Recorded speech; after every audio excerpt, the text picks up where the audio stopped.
Bom, pessoal, primeiro me apresentando, né, aquela coisa de praxe. Quem não me conhece, eu sou o Leonardo, né? Tô na serva aí já vai fazer uns quase 2 anos, eu acho, alguma coisa assim. Faço cerveja junto com o Marco, já faz uns 3 anos e 3 meses. Acho que desses 3 anos e pouco, uns 2 e meio, pelo menos, o Beersmith já está me acompanhando. Eu trabalho na área de informática, né? Eu sou acadêmico de análise de sistemas. Então, digamos assim, que eu tenho um pouco mais de facilidade para lidar com esses caras aí. E a gente sabe que o Beersmith, infelizmente, não é nem um pouco intuitivo, né?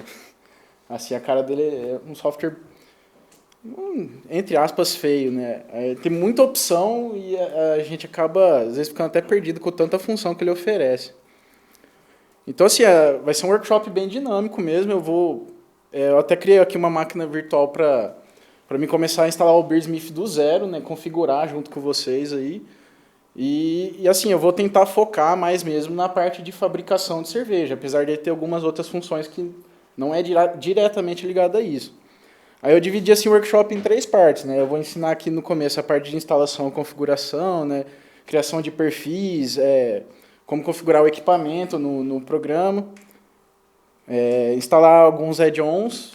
Depois, na segunda parte, vai ser a parte mais propriamente dita de criar a receita, né? Trabalhar com ela. Vou instalar aqui o programa do zero, né?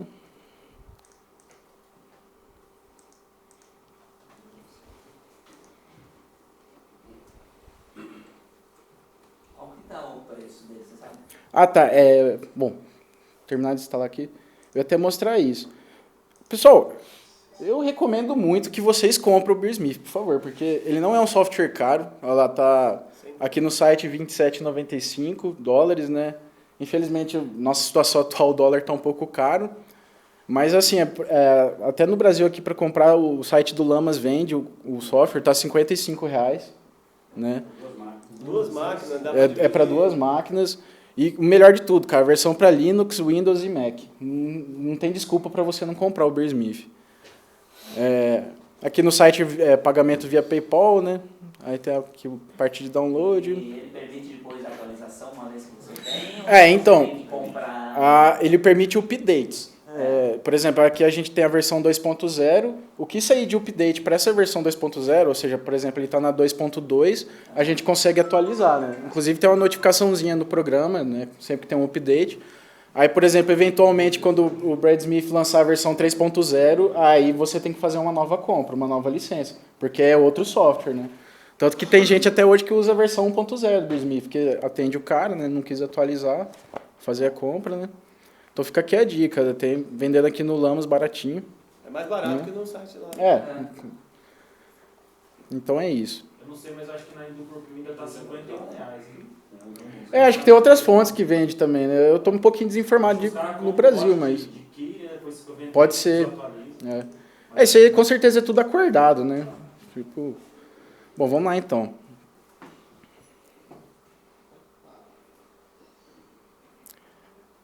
Aqui é a tela de apresentação dele, né? Então tem essas opções, que é você ativar, né? Ou seja, depois que você comprou lá, vai chegar o serial por e-mail, né? É só entrar aqui com o código. Aqui é a parte para você ser levado ao link onde você vai fazer a compra, se eventualmente você ainda não comprou. E aqui é para a gente usar em trial mode, né? Que são os 21 dias que ele dá para você testar o programa. Eu vou usar nessa função aqui, né? Eu tenho o software, mas como eu vou mostrar aqui o uso do zero, né, eu vou entrar nessa opção. Bom, tem quando ele abre dessa forma, né, tem essa telinha. Aqui são algumas opções rápidas que ele dá, né? Então aqui você já pode chegar criando o perfil do equipamento. Tem aqui o Watch Video Tutorials. Ele vai mostrar para alguns vídeos que tem no site dele ensinando a fazer alguma coisa ou outra. Adicionar receita, procura na nuvem e começar a usar. Eu não uso essa tela, na verdade. Eu marco aqui para ela não aparecer mais. Bom, estando aberto aqui, a gente vai para a parte de configuração, né? Só mostrando rapidamente o que tem aqui na tela, né? Tem essas opções, né? A parte de gerenciamento aqui, de arquivo, etc. As ferramentas de edição, aqui já é para mexer com os arquivos internos do Beersmith mesmo, né? Copiar, colar. Aí aqui já começa as funções do programa mesmo, né? A parte de visualização. Ver a pasta de receitas, a pasta da nuvem, o inventário, enfim. Aqui é para inserção de coisas, né? Por exemplo, maltes, lúpulos, outras coisas, fermento, etc. Aqui são os perfis, né? Então aqui tem o perfil de estilos de cerveja, equipamento, perfil de mesh, né? Perfil de braçagem, perfil de carbonatação, perfil de fermentação.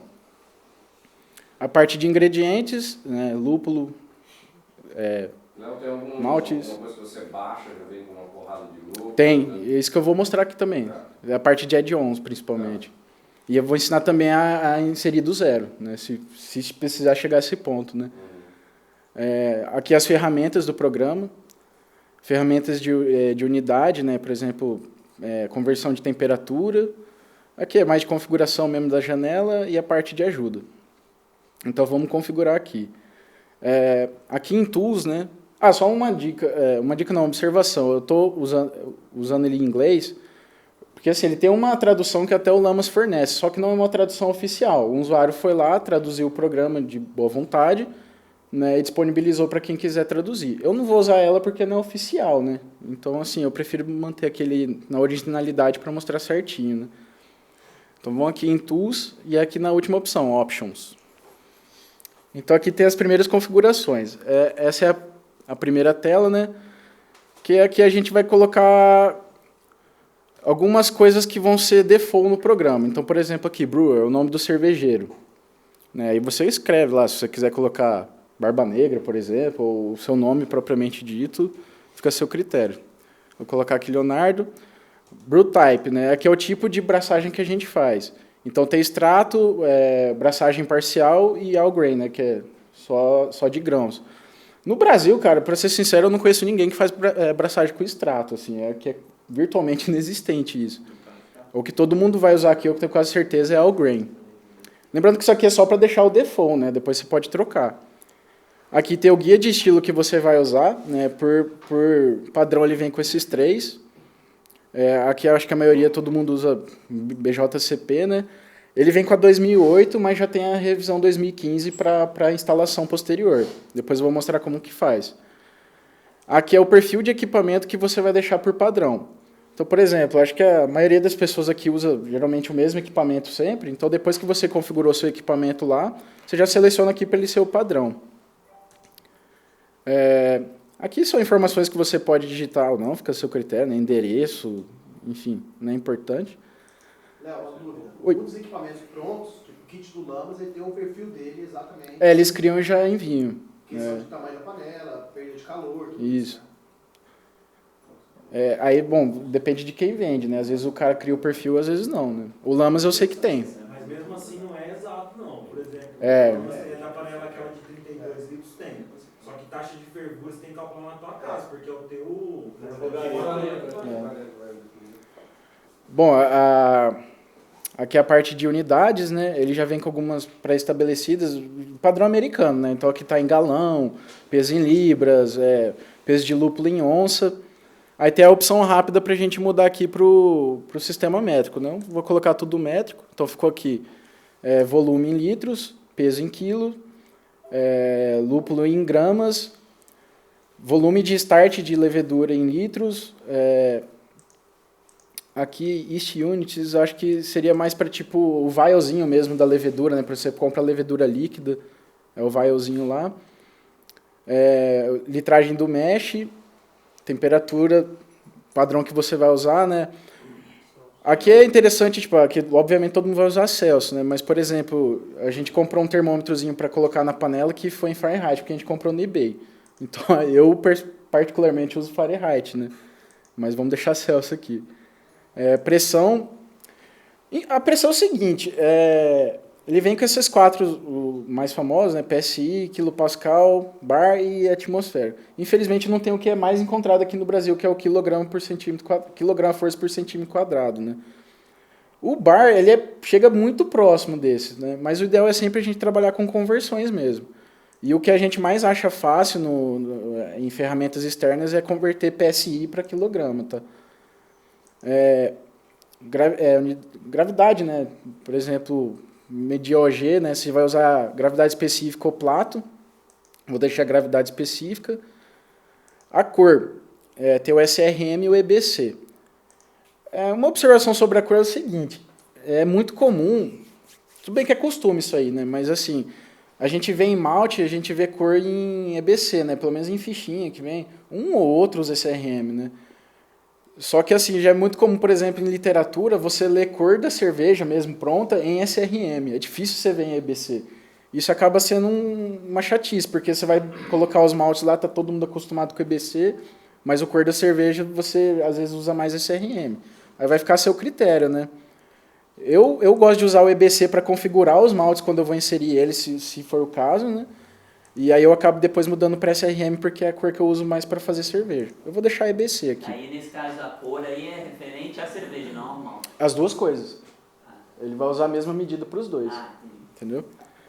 E agora que você falou do fermento, você falou, os dois falou líquido, não tem opção de fermento em sachê, essa coisa? Seco?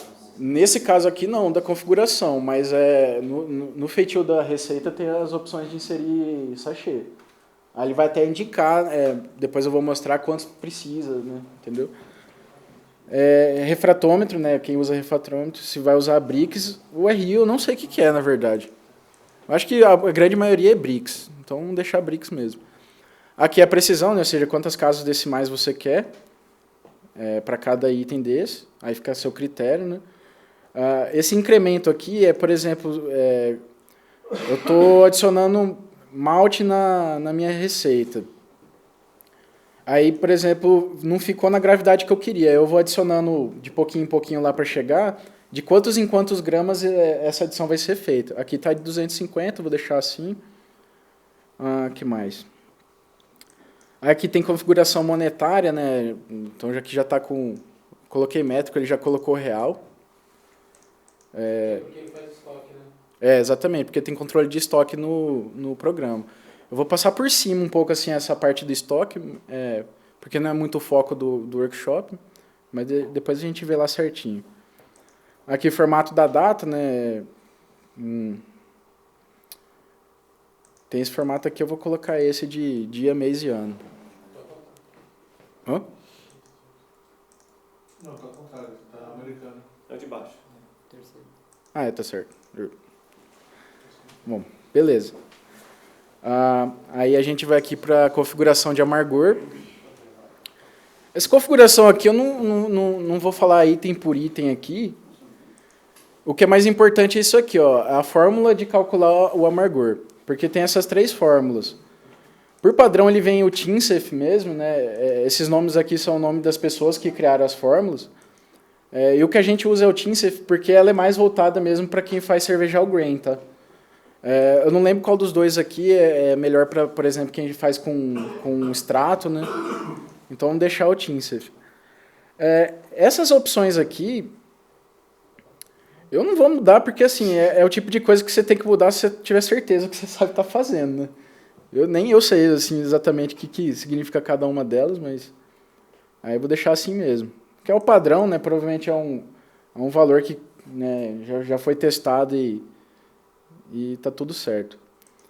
Isso aí, na verdade, é o que quanto por cento do lucro que você vai aproveitar, né? Por exemplo, aqui, o First Wort Hop, o ajuste dele. O que acontece? Isso pelo que eu sei, tá? O que eu já pesquisei. O First Wort Hop é aquela técnica que a gente usa quando está fazendo a lavagem da abraçagem. Antes de começar a fervura. Aí você começou a coletar o mosto, você já joga o lúpulo lá. Esse ajuste é porque você tem um ganho de 10% no aproveitamento do alfa-ácido nesse processo. Então, assim, se você sabe que o seu aproveitamento está sendo maior ou menor, você altera. Se você não sabe, deixa assim mesmo, né? Porque, assim, infelizmente, o que o cervejeiro caseiro tem acesso é calcular o amargor. A gente calcula e acredita, né? Para saber mesmo quantos IBU vai dar no final, só fazendo análise laboratório, e a gente sabe que não é inviável, né? Aí aqui, por exemplo, tem conforme o tipo de lúpulo, né? Então, se eu tenho lúpulo em folha, em flor, né? A pétalazinha lá, aí se você sabe que tem um ajuste aqui, você mexe. Eu vou deixar os valores padrão mesmo. Aí aqui na configuração de refratômetro, É só para mais questão de calibração mesmo, não vou entrar nesse detalhe aqui. A configuração de starter de fermento, aqui ele já dá os valores normais que a gente encontra em literatura. Então, por exemplo, assim, o pitch rate de ale é 0,75, né? 0,75 milhões por ml, né? Não me engano, é isso, né? E assim, também, é o que eu falei antes, são valores padrão, então eu recomendo não mexer, a menos que você tenha um motivo para isso. Por exemplo, eu tenho medo de não fermentar, aí por segurança eu quero colocar um pouco mais de fermento, aí você vem aqui e altera. Mas aqui até não é tão importante, porque eu acho que a grande maioria aqui não mexe com reaproveitamento de lama, de starter mesmo, de pegar um vial, contar célula, então não tem por que muito mexer nisso aqui. Aí aqui no avançado também é aquela coisa lá, tipo, só mexe se você tiver certeza, né? Tem a absorção da água pelo grão, green a bag, né? Enfim, também são valores padrão, com certeza foram testados e, né, que o pessoal já tem mesmo em mão, vamos deixar assim. Aí tem umas outras configuraçõezinhas assim menores, por exemplo, o Brewlog. O Brewlog é uma pasta do Beersmith interno, que você pode ir salvando as receitas, jogando as receitas para dentro dela. Então, por exemplo, assim, você fez uma receita uma vez, tipo, às vezes pode até não ter gostado, mas você quer deixar essa receita salva em algum lugar. Aí você joga pro Brewlog lá, né? Fica a seu critério, isso aí é opcional. Aí se você quiser mudar o nome dessa pasta, você muda aqui. Aqui é um intervalo de autosave, né? Vem configurado para cada 8 minutos. Eu acho até pouco, pode deixar 1 minuto, 2 talvez. Né, que assim, você está mexendo na receita lá o tempo que ele vai salvar a receita automaticamente. Por caso, por exemplo, de ter uma queda de luz, enfim, você perder todo o seu trabalho. Aqui é a configuração de aparência do programa, né? Vou colocar aqui o Gray, que é o que eu uso. Essa opçãozinha é aquela que eu desmarquei no começo, para aquela telinha de apresentação.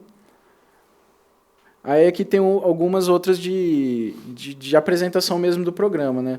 Então, por exemplo, você quer visualizar algum profile ou algum ingrediente, ele tem a opção de abrir numa nova janela ou abrir numa nova aba. Eu vou colocar para abrir numa nova aba. Pastas também é a mesma coisa. Receitas, ferramentas e itens. Aí tem algumas opções de confirmação, por exemplo, se você alterou um item lá, ele vai perguntar, você deixa marcado ou não, se ele vai perguntar se você tem certeza que quer fazer essa alteração.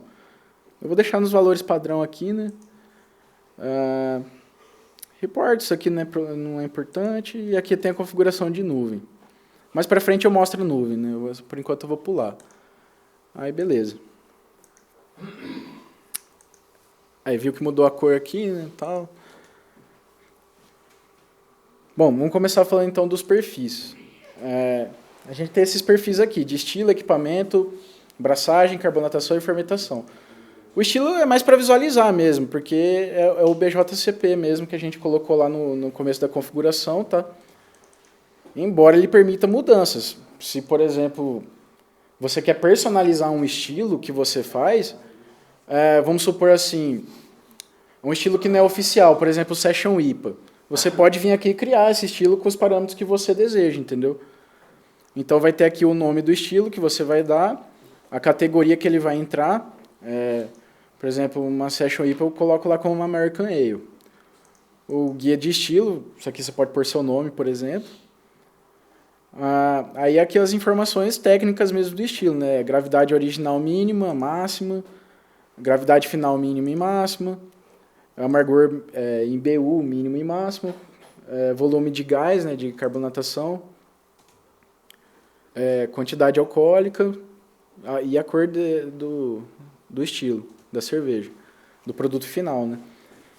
Aí aqui tem a descrição do estilo, o perfil dele, os ingredientes usados e os exemplos. Isso aqui a gente, na verdade, tem aqui do BJCP mais para consulta em tempo real mesmo. Às vezes você quer ver você está mexendo em algum estilo lá que você está fazendo receita, quer obter alguma informação,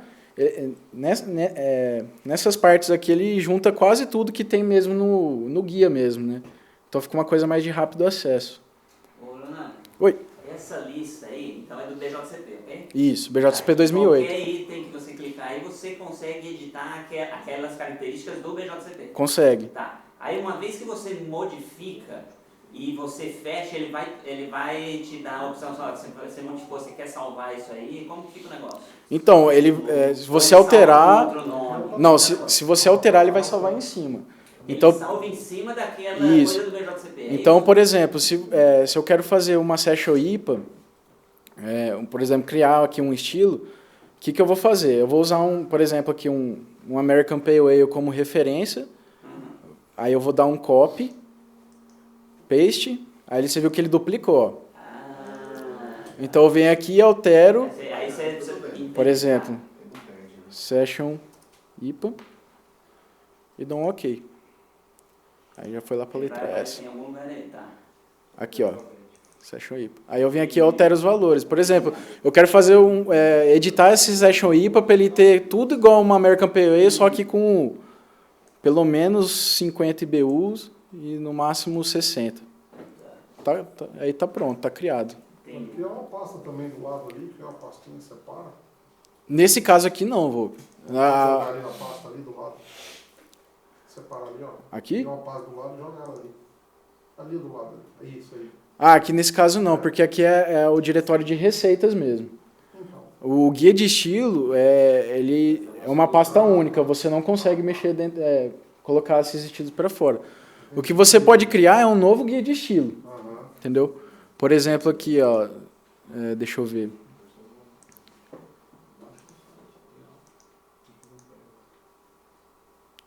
É porque eu acho que nem conseguir criar, consegue mesmo um novo guia. E tem como restaurar o default dele? Porque eu já estou aceitando isso aqui que eu não sei. Instalou só, desinstala, instala de novo. Só falei, já que vai pegar uma receita dali, alteraria e jogava numa pasta aí. Depois você não porque aqui no caso... Aqui no caso não é receita, é só o guia mesmo de representação da receita. Então faz isso, sempre que você quiser alterar por exemplo, se você quiser personalizar, dá um copy, paste, e aí a versão duplicada se altera. Esse copy, como que é a opção aí dos botões? Você clica nele e tem o copy. Botão direito, né? O direito. Aí tem aqui, recortar, copiar, então tá. Entendeu? Exportação também, depois eu vou mostrar. Aí eu vou deletar isso aqui, para não ficar duplicado. A gente não morasse. Tá louco? Olha lá. Aí vamos aqui então para o perfil do equipamento. Bom, ele vem com esses aqui por padrão, né? Só que assim, ele tá tudo padrão americano, né? Galão, perfil para extrato, né? Fazer como extrato. Aí eu vou criar um aqui mais baseado no nosso mesmo. Então a gente vem aqui em adicionar equipamento. Aí vai abrir essa página. Bom, quais as informações que tem aqui?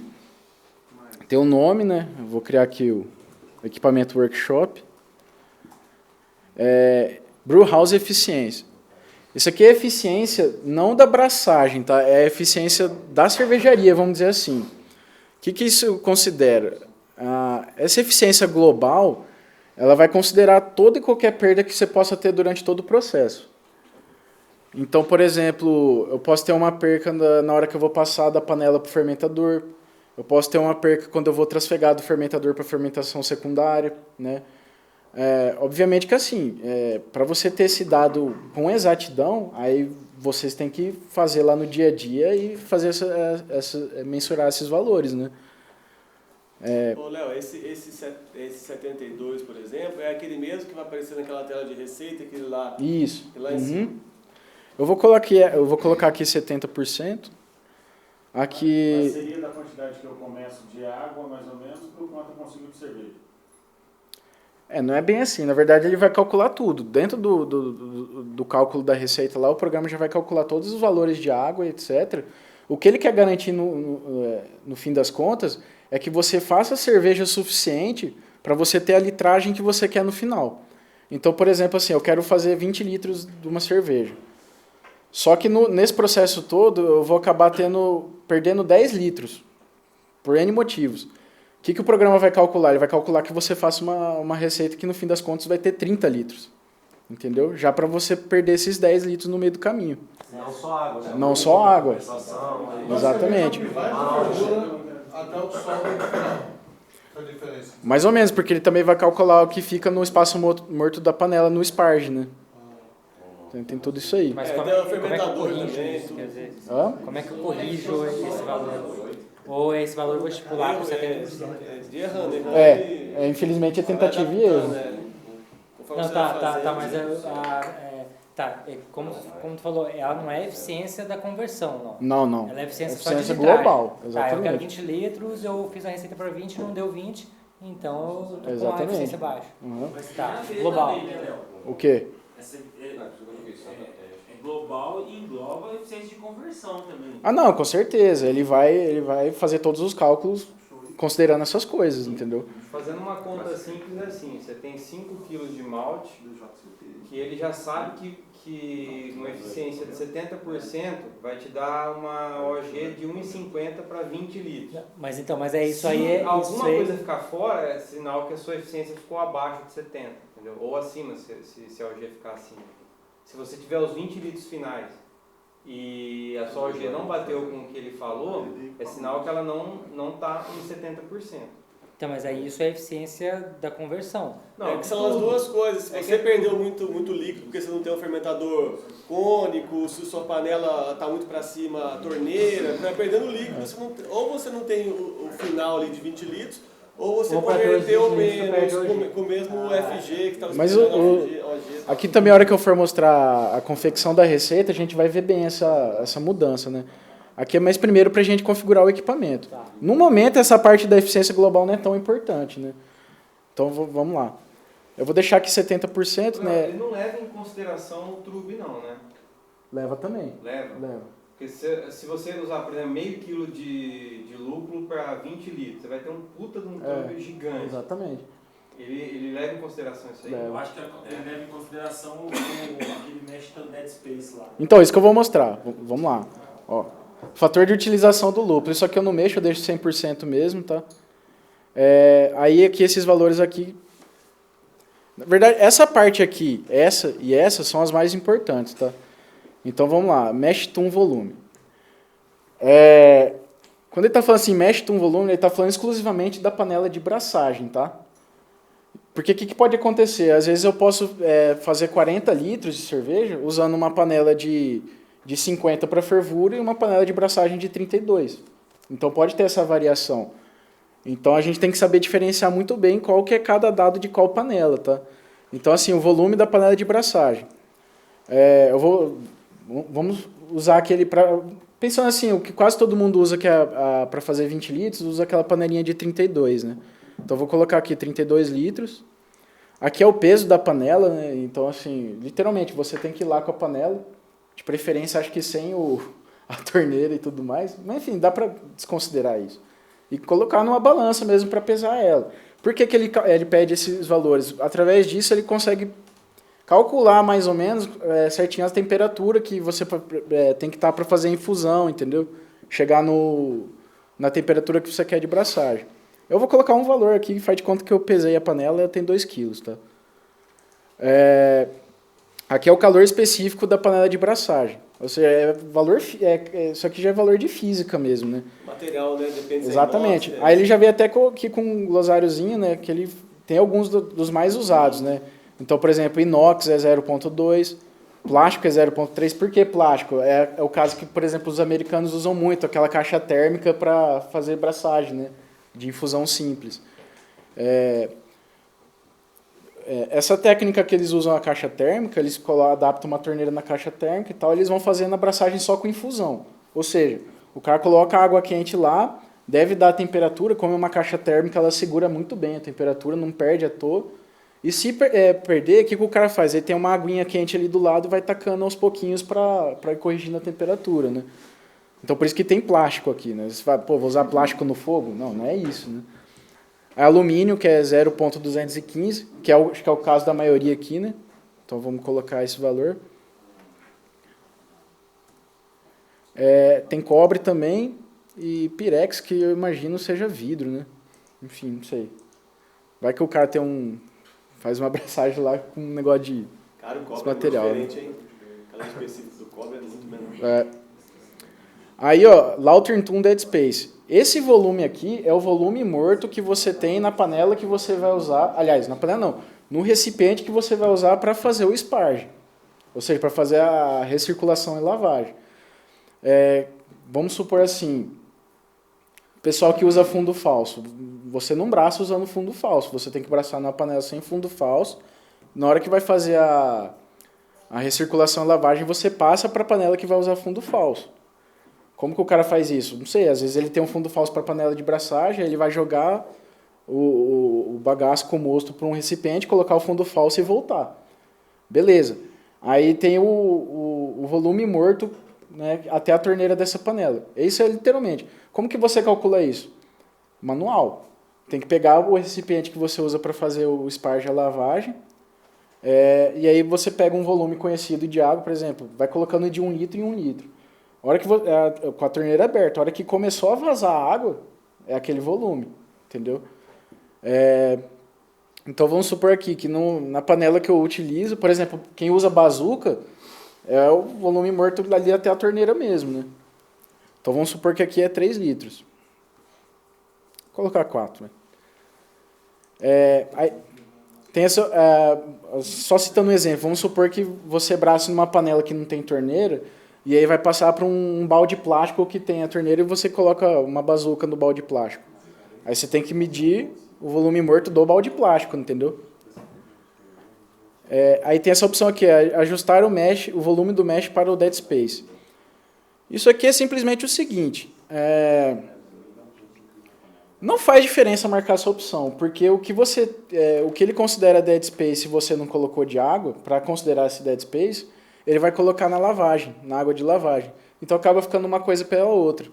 Por exemplo, se eu tenho 50 litros, ele calculou 50 litros na água de lavagem sem essa opção marcada, e aí eu marcar essa opção, ele vai tirar 4 litros da lavagem para passar para a braçagem.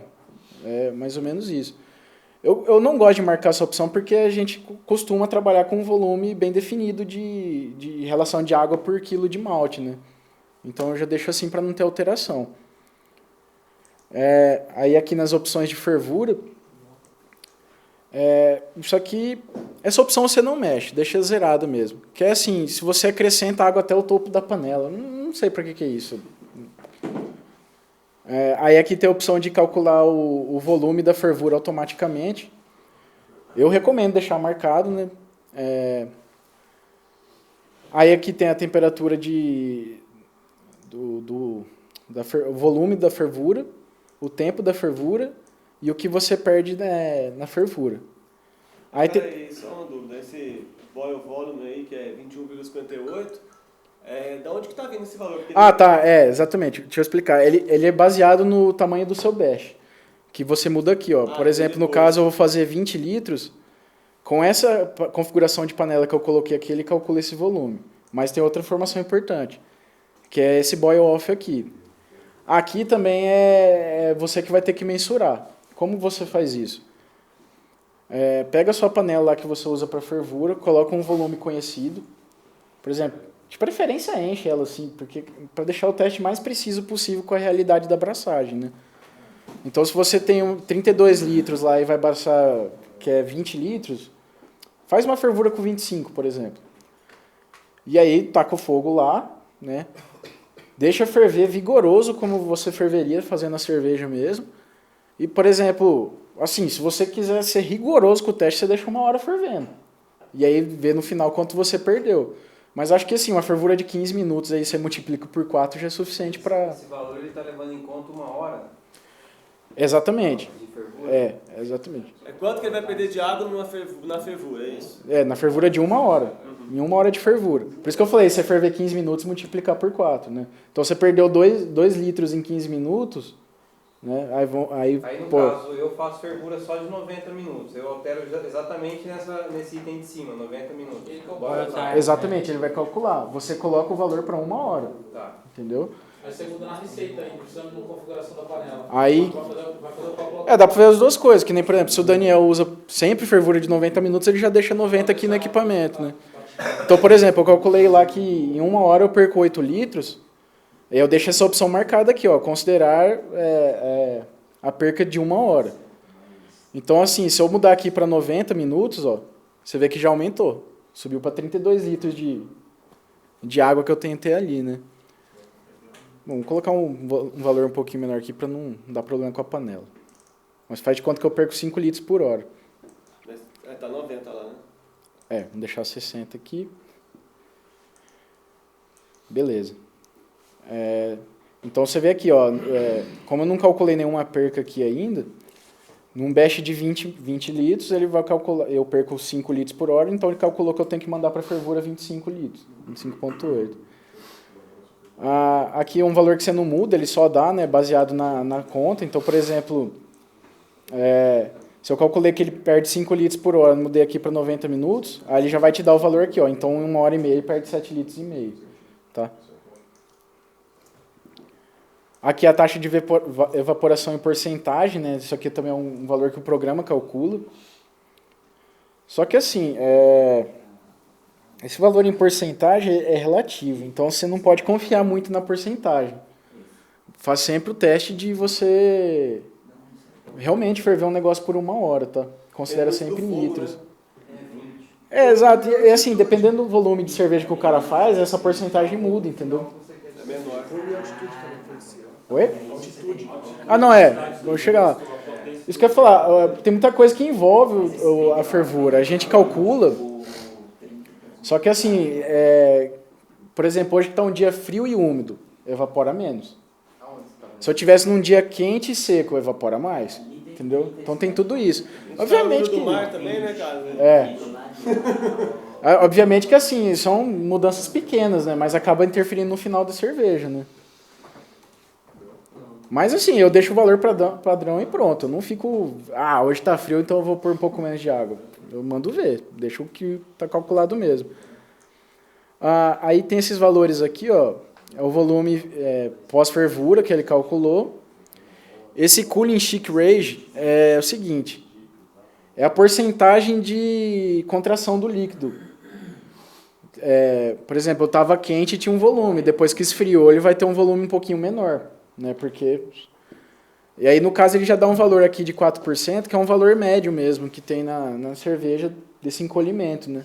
Então, deixa 4% aqui mesmo. Aí ele já calcula aqui essa perca por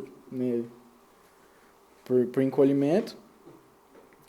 Aí vamos ver aqui essa parte, esses volumes aqui.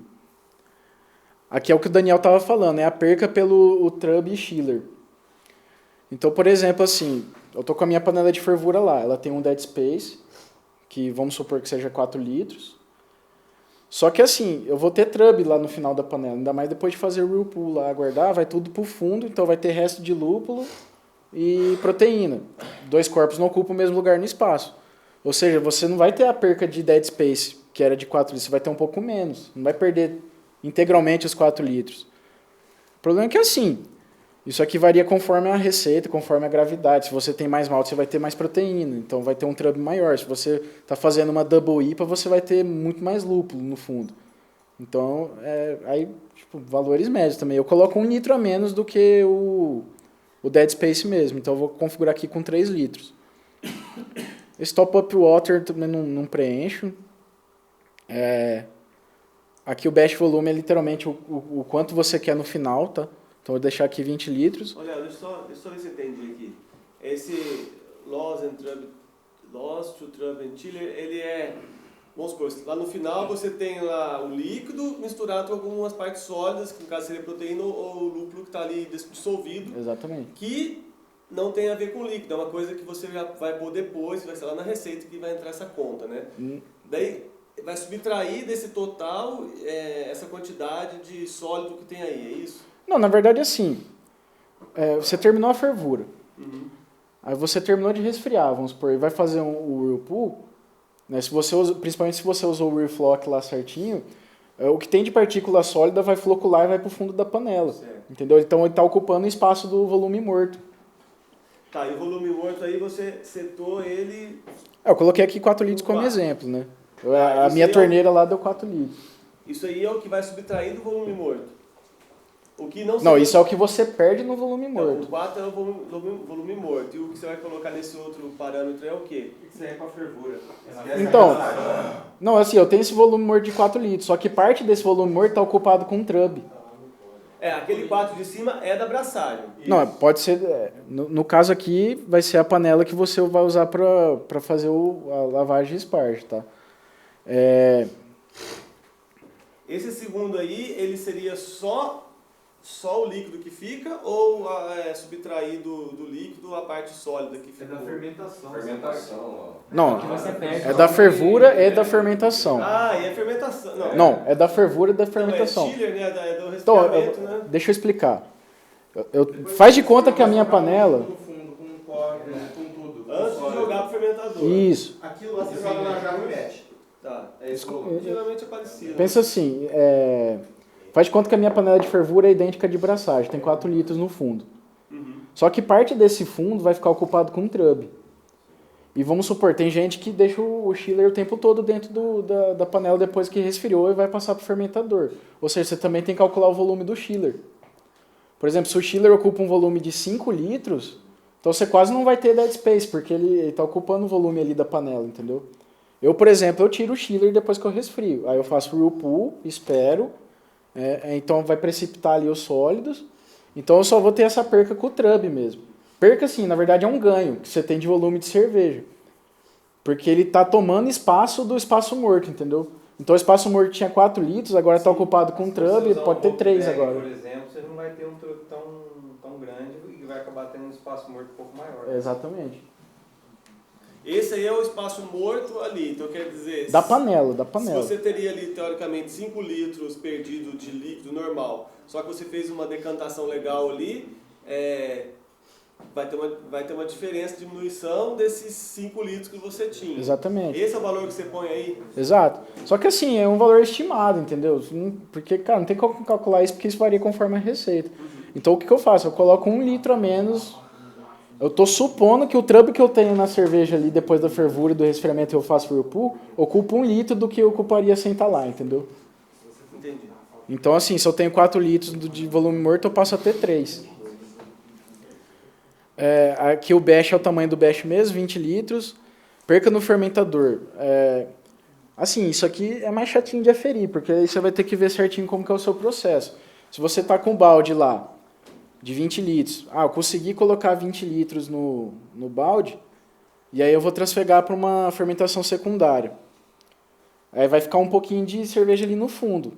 Você tem que aferir isso aqui para calcular certinho essa perca, entendeu? Eu deixo zerado, cara, porque assim, para mim o que perdeu na fermentação não importa, assim, sabe? Mas geralmente você vai perder pelo menos 1 litro. Pode ser. Pelo menos 1 litro você não perde, você perde, Léo. Você pode considerar. É que assim, na minha opinião, entendeu? Eu como cervejeiro eu não acho essa perca relevante pro meu processo. Mas ele considera lama aí também ou só cerveja? Daí aí é você que vai dizer. Ali no caso é a lama. É que assim, não é a lama. A lama nasceu ali da Fora revolução, o né? fermento. É o que sobra de mosto de cerveja, né? Junto com Literalmente assim, você fez uma trasfega, vai ficar um pouquinho de fermento ali. O espigado ali é o que vai você colocar de litros ali. Mas pra mim estava escrito fermenter loss, né? É perca no fermentador. Se colocar tudo certinho, os 20 litros vai ser os 20 litros no final de tudo. Exato. Você não é tão preocupado com isso, ele tá mandando E não daria também. no fermentador, ele já desconta no volume final, né? Já não dá o... E eu mesmo uso a bombona. Exato. Bombona. Se você fizer isso, você não tem como ter 20 litros no final. O que é isso aqui? Vai transbordar, então não Vamos dá. supor Tem que que por algum desconsiderar. motivo na sua trasfega, inevitavelmente você perde 5 litros. Se você colocar esses 5 litros aqui... não, aqui Vai ser calculado. na verdade ele já calcula aqui o que vai pro invase. Então, essa é a perca que então você pode perde em colocar, transfer. Pode colocar, eu acho que é só para ter uma noção do total no final. Exato. Mas entendeu o que é? Eu, por exemplo, eu não acho essa perca relevante, porque, por exemplo, quando eu vou pôr na panela para engarrafar, se é o caso, eu vejo ali na panela mesmo quantos litros tem e deu, entendeu? Perdeu faz parte. Então, para compensar, tem que aumentar o batch volume ali. É. Bom, beleza. Aí nossa panela está configurada. Por exemplo, você tem esse batch volume aqui, esse 20, Uhum. é aquilo que você É o que você deseja no final. Tá. E aquele do lado esquerdo lá, aí, o que é isso aí? Isso é o volume que você vai levar para fervura.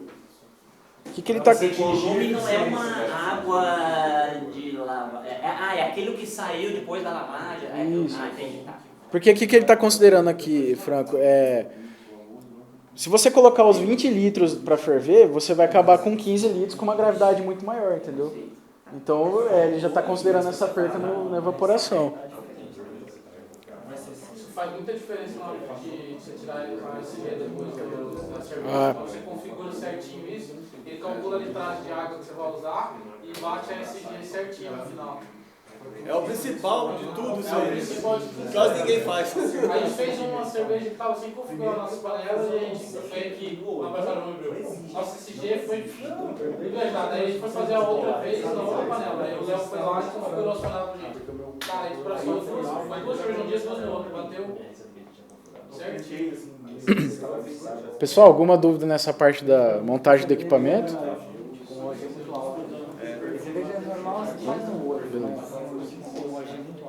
Você lá nas unidades lá do começo lá. Oi? Nas unidades lá. Aonde? Onde você configurou as unidades lá? Aqui em Tools, né? Aí lá na última opção, Options. Aí vai ter essa abinha aqui, ó. Unidades, a segunda opção, aqui de cima para baixo. Aí tem a opção aqui, Marco, para você configurar automático, ó, Set to Metric. Aí ele já vai mandar tudo para o sistema métrico.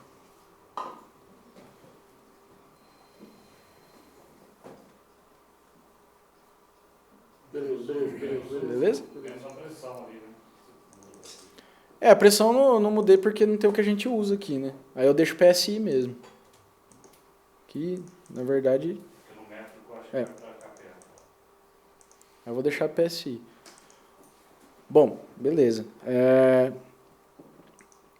Aqui, continuando, perfil de braçagem, né? Já tem os perfis pré-determinados aqui. E para falar a verdade, eu nem criei o meu aqui. Eu uso o que tem no Beersmith mesmo e personalizo na hora conforme a necessidade. Então aqui ele tem perfil para brewing a bag, quem usa brewing a bag, né? Lembrando que assim, pessoal, esse brewing a bag é brewing a bag literal. O cara que tem só uma panela, aí ele usa o saco para abraçar, tira o saco com o grão e fica só o líquido ali na panela, tá? Se você, por exemplo, usa o saco ali só para conter resquício de casca, coisa assim, isso não é brewing a bag, tecnicamente falando, tá? Como um sistema de braçagem.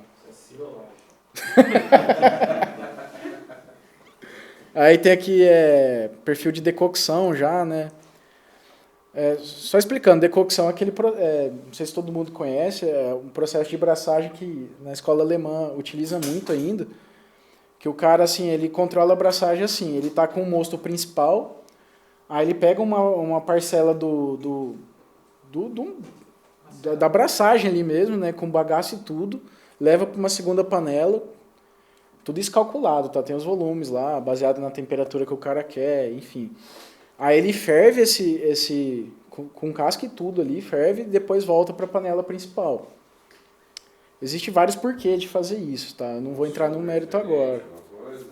Reação de Maillard. Na verdade, a decocção ela era usada muito na Alemanha antigamente por 2 motivos. Primeiro que o cara não tinha acesso a termômetro, entendeu? Então, assim, a forma dele controlar a temperatura era, tipo, esquentando um pouquinho aqui, jogando aqui. E também porque o malte, na época, ele era muito pouco modificado, né? Hoje em dia a gente tem um malte muito bem trabalhado para, né, entregar a cerveja como ela tem que ser, vamos dizer assim, né? Com os valores médios que todo cervejeiro quer, vamos pensar desse jeito. E aí os maltes pouco modificados, o cara tinha que trabalhar em várias rampas de enzimas, né? Então o cara tinha que trabalhar a acidez, tinha que trabalhar a proteína, tinha que trabalhar a sacarificação mesmo. Então ele fazia a decocção para chegar nessas temperaturas, né? Então ele começava com um mosto bem frio e é de rampa em rampa. Eu quero jogar aqui um pouquinho. Tanto é que eles trabalhavam muito com fração, né? Os caras não trabalhavam nem com litragem. Pega 1/3 do mosto e joga aqui. Aí se o cara quer fazer, por exemplo, se é só uma subidinha leve na temperatura, 1/5 do mosto e joga aqui, depois volta. Enfim, né? Aí tem aqui as de infusão simples, né? Single infusion, que no caso é quando o cara vai usar aquele sistema que eu falei da caixa térmica, né? Que o cara vai fazer uma infusão simples, chegar na temperatura e esperar. Infusão dupla é quando ele tem 2 rampas de temperatura, tá? Então, por exemplo, o cara vai trabalhar a beta-amilase separada da alfa. Então ele vai jogar água lá para chegar na beta, aí vai dar o tempo, vai esquentar mais água, subir a temperatura para chegar na alfa. E aqui acho que a grande maioria de nós usamos, que é a temperatura, né? Que é, ou seja, você controlar a temperatura com o fogo ali.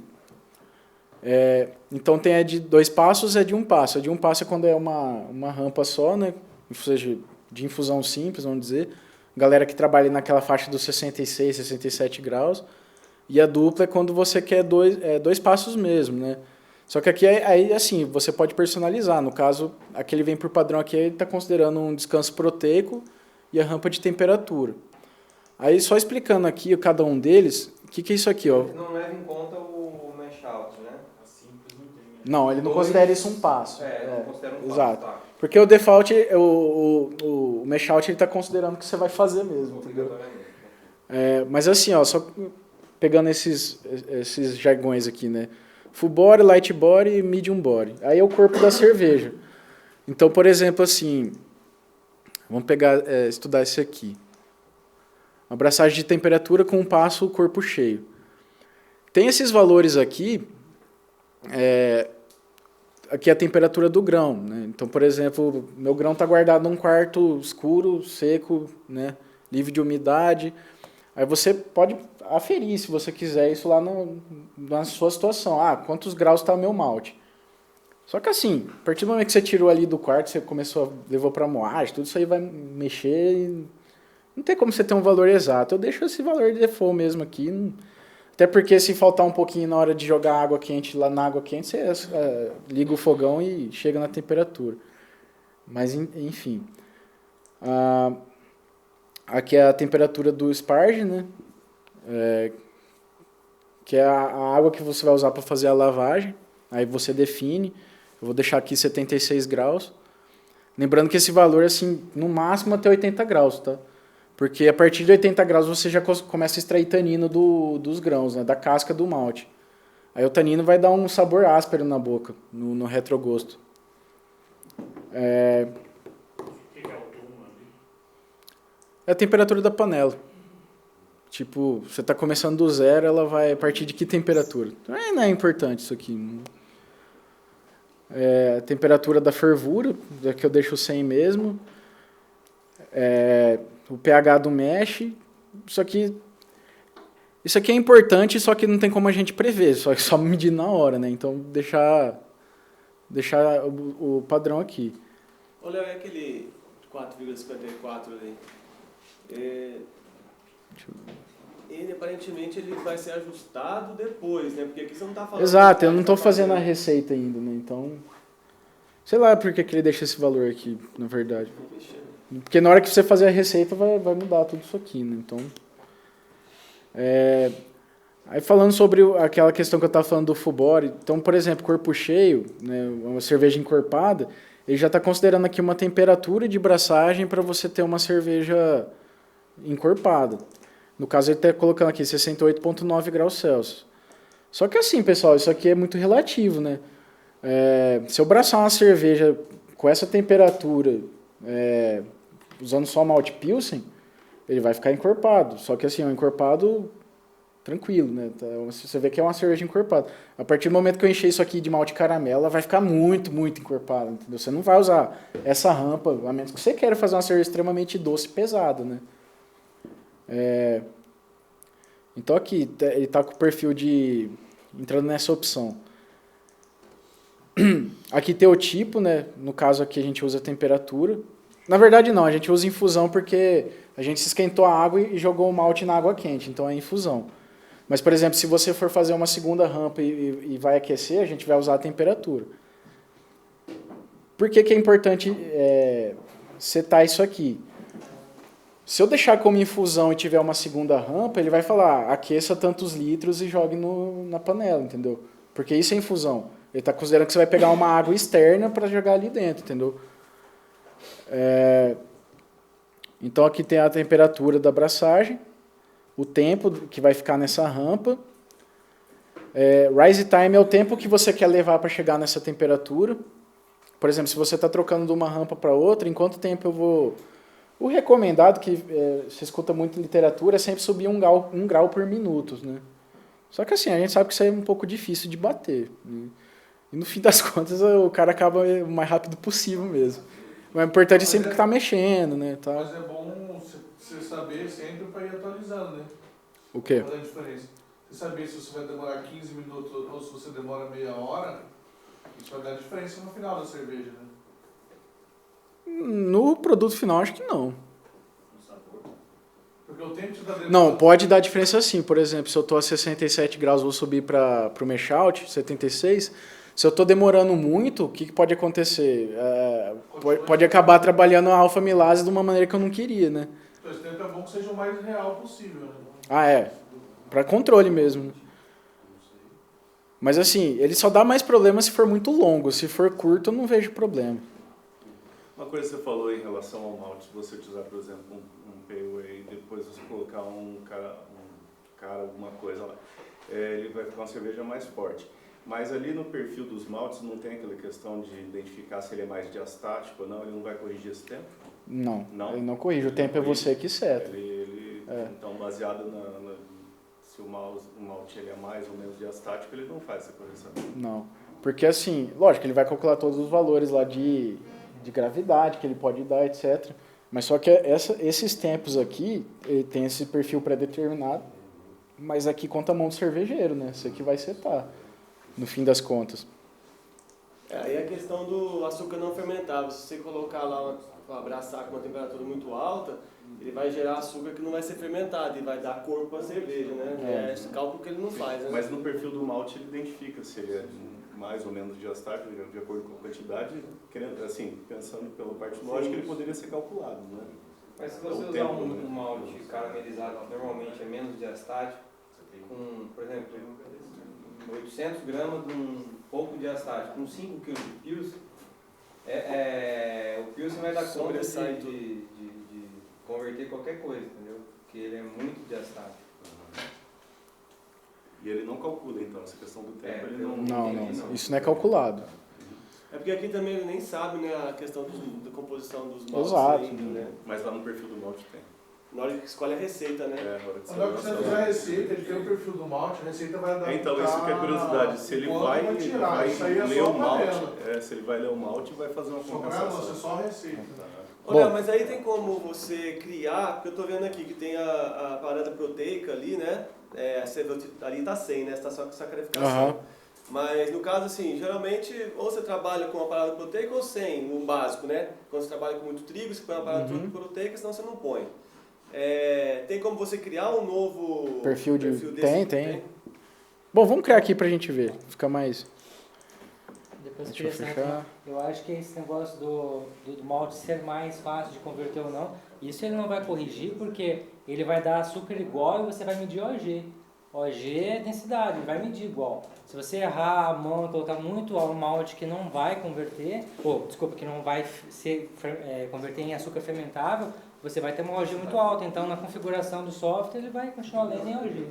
Então, isso aí é um cuidado que eu acho que o software não corrige. É um cuidado que a gente tem que ter. Aqui eu posso adicionar um perfil de braçagem que eu queira criar, né? Então, eu só vim aqui em Add Mesh. Bom, vamos lá. Workshop.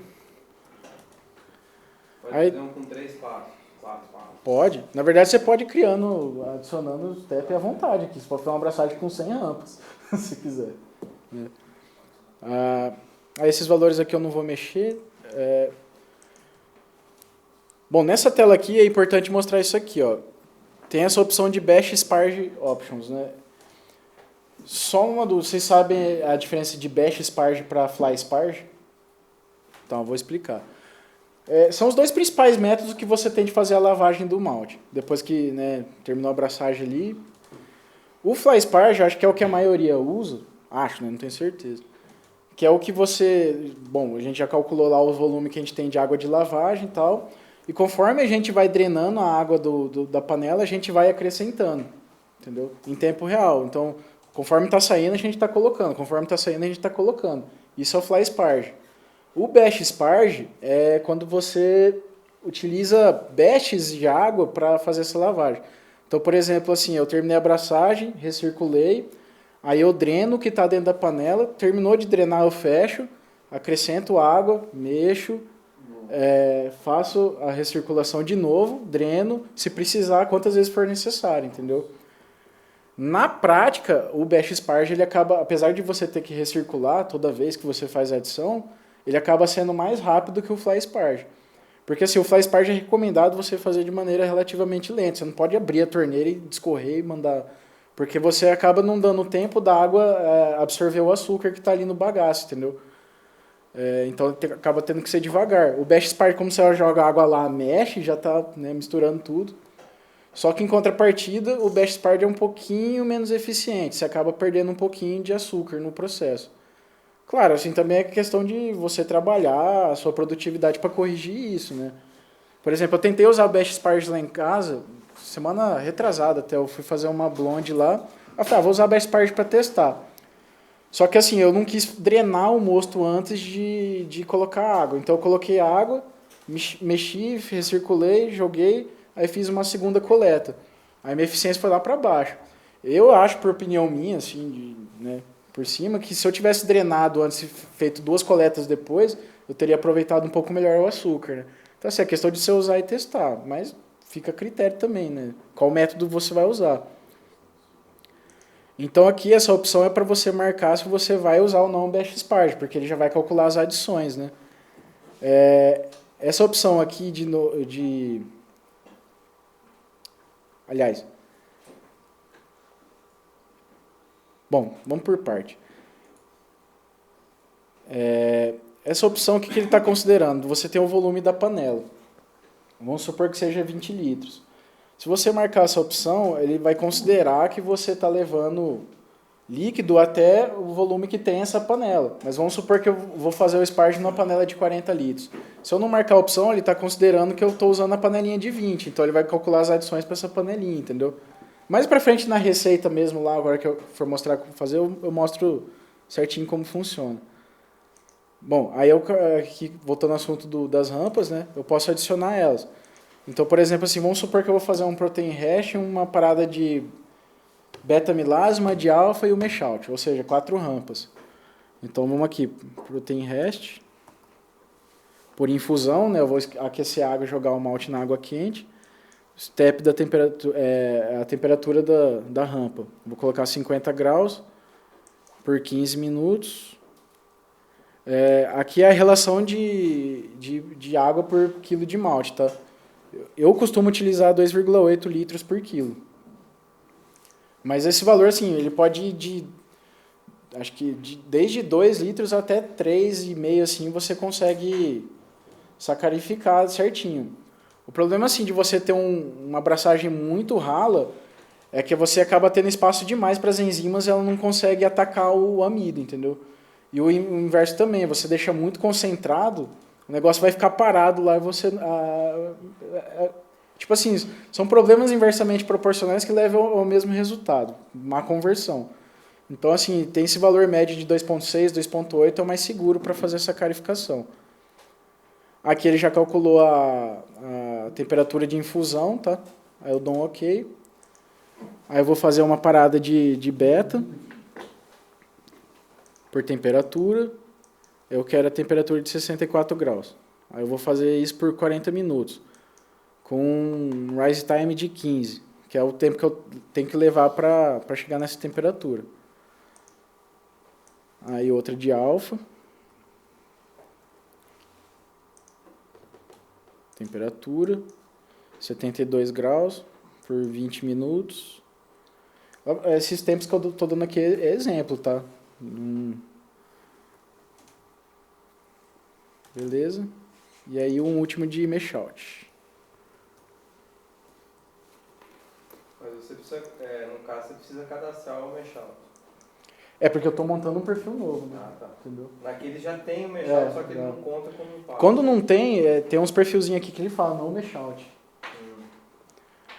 Os americanos às vezes, eu já li textos assim, às vezes tem uns caras lá que nem mashout faz. O cara terminou, viu que sacrificou, ele vai pra lavagem. Mas é opcional, né? Eu gosto de fazer. Até porque já fica na temperatura de lavagem mesmo, né? Pra extrair melhor o açúcar e tal. Aí nesse pausa aqui, 10 minutos. Aí beleza. Né? Hã? Tá em infusão. Ah, tá. Temperatura. Então aqui é um perfil que eu criei. Adicionar, obviamente que vai depender da receita, né? Tantos litros de água para chegar na temperatura de 50 graus. Aí depois eu vou aquecer a 64, depois eu vou aquecer a 72, depois eu vou aquecer a 76. Aí fica o gráficozinho aqui das rampas, né? Esse que está em azul claro é o tempo que eu levo para subir a temperatura. Até chegar na temperatura alta. Beleza?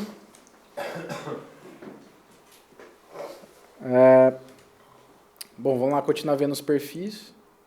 Aqui tem o perfil de carbonatação. Isso aqui já é valores pré-definidos, já assim. Eu só recomendo você adicionar se você quiser algo muito específico, né? Aí aqui tem carbonatação com açúcar de milho, que é muito comum nos Estados Unidos, né? Se eu usar DME, né, extrato de malte seco, eu posso usar para fazer prime, mel. Aqui a carbonatação forçada no keg, né? Aqui é keg com prime, aí tanto com açúcar de mesa, que no caso eu considero o açúcar que a gente usa aqui mesmo, né? De cana de açúcar, o de milho, ou se eu vou fazer prime na garrafa com açúcar de mesa. Esses aqui que já tem prontos é o suficiente para a gente usar. Só queria se quiser algo muito específico mesmo. Por exemplo, depende se você vai usar algum açúcar. Por exemplo, vou fazer prime com açúcar demerara. Aí você vem aqui e cria. Só que você tem que saber qual vai ser o aproveitamento dele, a fermentabilidade dele no processo. Aí você tem que pesquisar para colocar esses valores, né? Esses últimos ainda mais de 100%. É o que vem por default no programa. Não sei porquê, cara, mas é assim. Ele desenvolve outras moléculas de açúcar. Sei lá. Mas 100% deve ser uma unidade. Em relação ao corn sugar, se você aumentar a barra dele, vai aparecer. Deixa eu ver. Não, ao contrário. É relativo ao corn sugar, tá certo. Ou seja, um açúcar de mesa ele produz quase 10% a mais quase 10% a mais fermentável que o açúcar de milho. Aqui também tem os perfis de fermentação. Isso aqui é interessante criar a realidade de cada um aí, né? Já veio alguns aqui por padrão, né? Eu vou ensinar a criar aqui, adicionar um perfilzinho.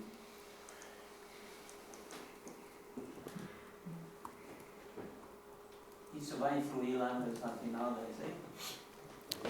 Não, em termos de valores não, é só para controle mesmo. Uhum. Então aqui, por exemplo, eu estou colocando o nome, né? Eu estou fazendo um perfil aqui para o workshop de Ale, e aqui eu vou definir quantos estágios.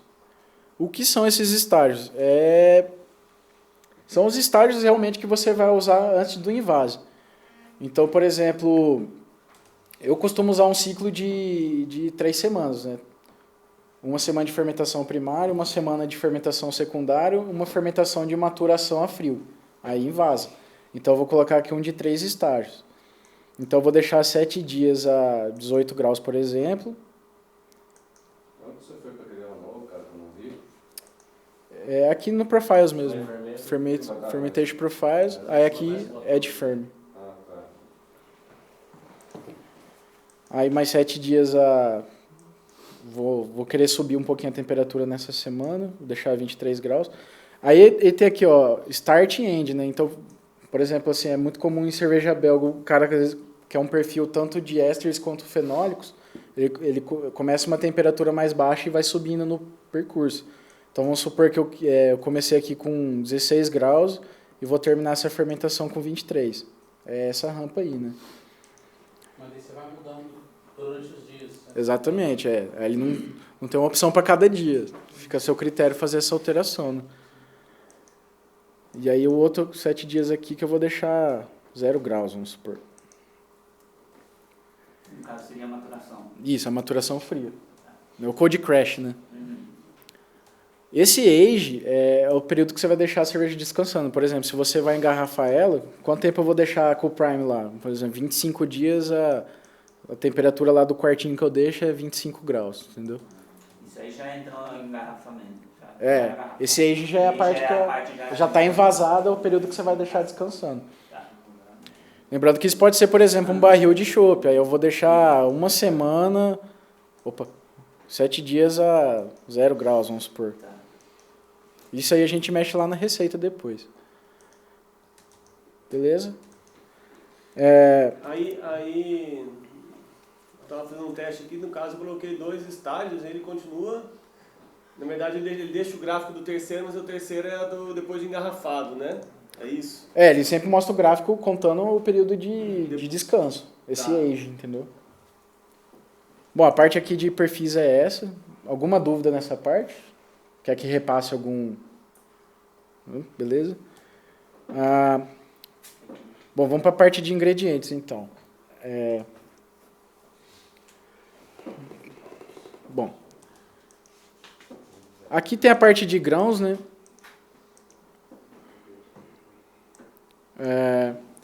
Na verdade, aqui essa parte de grain, na verdade, ele está juntando tudo que é fermentável. Então, pode ser grão, pode ser candy sugar, pode ser extrato, pode ser cereais não maltados, né, adjuntos, enfim.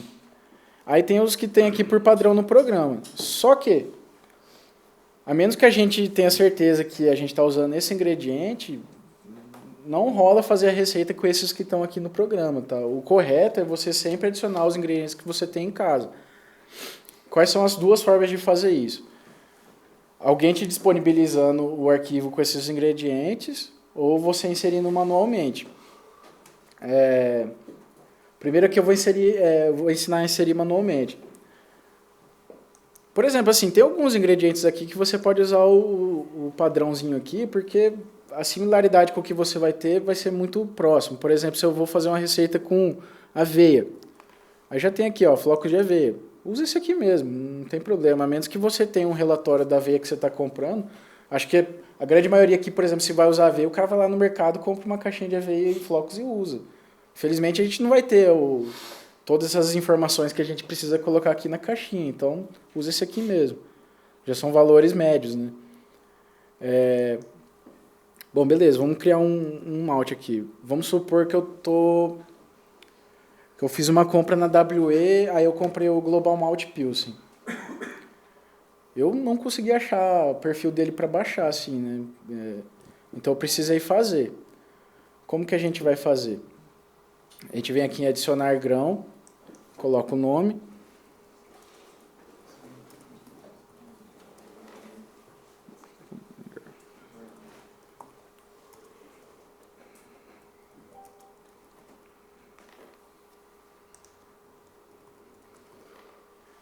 Beleza, né? Coloquei o nome, origem Alemanha. Aqui o supplier de quem você está comprando, por exemplo, poderia colocar aqui WE, enfim. O tipo, né? Se é grão, se é extrato, se é açúcar, se é adjunto ou se é extrato seco. É um grão. Aí aqui tem as informações preliminares, né? Que é o quanto eu vou ter no inventário. Essa parte de quantidade que você vai ter no inventário é mais para quem usa mesmo. Eu não uso o inventário do Beersmith, que é literalmente você colocar o que você tem no estoque na sua casa dentro do programa. Porque lá dentro, né, quando for fazer a receita, você pode mandar, a receita é essa, eu vou fazer ela mesmo. Aí você subtrai do seu inventário os grãos que você vai utilizar. É legal para ter controle, né? Você sabe se ele faz aquela proposta em cima do que você tem de inventário, do que você pode fazer? Como assim? Eu tenho lá no inventário, aí ele sabe que eu tenho. Que cerveja que eu consigo fazer com isso? Cara, pior que eu nunca pesquisei isso.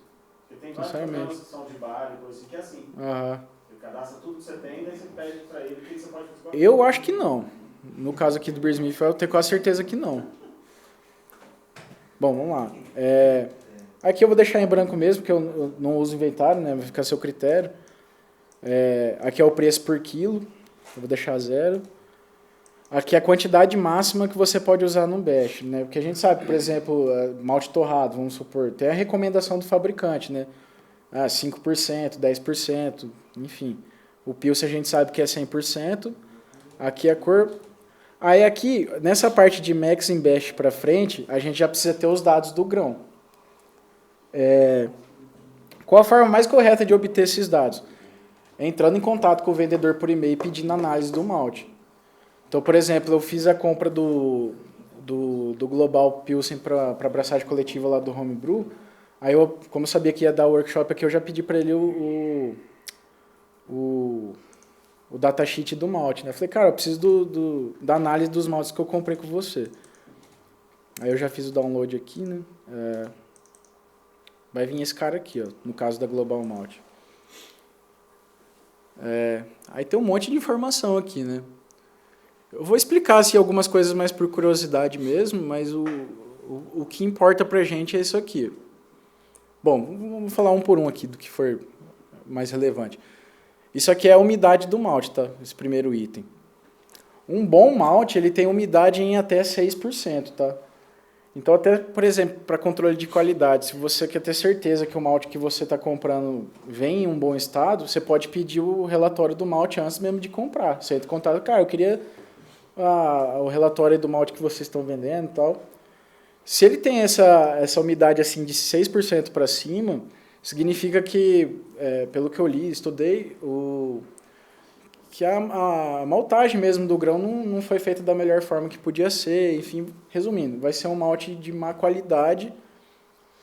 Bem, assim, acho que se você usar ele novo, fresco, até você não teria tanto problema. Mas, por exemplo, a gente que às vezes compra uma quantidade boa para guardar, um malte muito úmido é mais propenso a desenvolver, por exemplo, fungo nele, né? Mofar mesmo, né? Então, assim, ele deteriora mais rápido. Então, um valor desse aqui, de 6% para baixo, é o ideal. Esse dado aqui é o que importa para a gente mesmo, né? Esse extrato, 82%. Onde que a gente coloca isso no programa? Nesse cara aqui, ó, IOD, 82%. Aí ele já vai calcular o potencial que ele pode fornecer para a cerveja, tá? Lembrando que esse valor aqui é um valor na melhor das hipóteses. No caso aqui, quando a gente vai ter que... por exemplo, se eu estivesse fazendo uma receita à mão, eu teria que calcular a eficiência que eu teria, né, que eu planejo ter para usar esse malte. Porque eu não vou obter 1038 de gravidade naquelas condições que tem para usar esses dados, né? No caso, o Beersmith vai fazer esse cálculo baseado lá na eficiência que a gente setar, né? Mas a gente coloca 82 aqui mesmo. Esse outro dado aqui, Coarse Fine Difference. Ele é um dado, cara, que, para ser sincero, eu não sei como eles chegam nesse resultado, mas eu sei que ele tem a ver com a modificação do malte. Um valor de 2% para cima significa que o malte já não é muito modificado. E de 2 para baixo já significa que é um malte bem modificado. Ou seja, ele é um malte propício para você fazer infusão normal lá e braçar normal. Sem se preocupar com, por exemplo, ter muita proteína no malte ou coisa parecida. Aqui o mostura é a umidade, né, que a gente leu ali no primeiro item, 3.9. Poder diastático. Esse aqui é importantíssimo, que é tipo... o quanto o malte pode converter o amido em açúcar, né? Quanto mais escuro, menor esse poder. Na verdade, dos maltes caramelo para frente ali, já quase não tem poder diastático, né? Isso aqui é só os maltes base mesmo que vão ter. Pilsen, Viena, Munique, malte de trigo, né? O malte base de trigo. E aí, conforme eles vão escurecendo, eles vão perdendo poder diastático. Ao ponto que, por exemplo, um malte Munique, ele não tem poder diastático suficiente para converter outros maltes. Então, assim, eu não posso fazer uma cerveja com só Munique e sei lá, algum malte caramelo. A chance de eu ter uma abraçagem bem deficiente é alta, porque ele não vai ter enzima suficiente para converter esse amido, né? Bom, aí como a gente chega nesse valor, ele tem aqui, ó,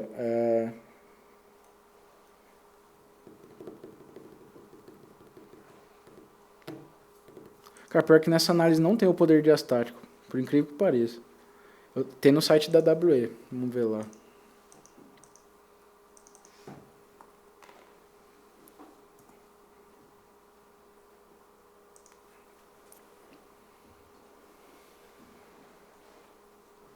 Tem isso também, né? Às vezes no próprio site do fornecedor ele já tem a analisinha do malte lá disponível, né? Não precisa ficar indo atrás. Aqui tem o quadrinho deles. Aqui, ó. Poder diastático. Aí tem uma diferença aqui, ó, que ele está em WK, que é... não vou lembrar agora qual que é, como que fala isso aqui. É o nome de 2 pessoas, né? Ele está em 300. Só que o Beersmith usa em Lintner, que é outra unidade. Como que a gente calcula faz essa conversão? Tem como calcular de WK para Lintner. Exatamente. Ele não tem essa conversão no Beersmith? Não, infelizmente, cara. Eu tenho aqui um salvo.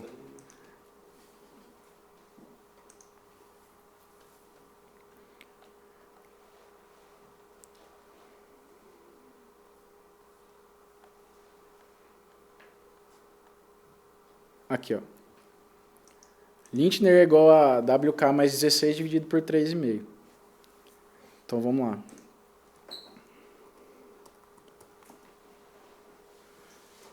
(300 mais 16 dividido por 3,5. Ou seja, vai me dar 90 Lintner de poder diastático. A gente vai lá no malte e coloca 90. Aí aqui é a proteína. Proteína total, tá? Tem uma diferença aqui que eu vou mostrar. Porque tem a proteína solúvel e a total. A que interessa ali para o Beersmith é a total. 9,8%.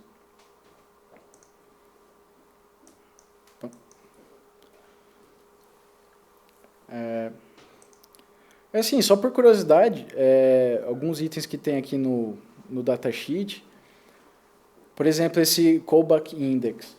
Isso aqui é um valor que ele faz a relação da proteína solúvel com a proteína total.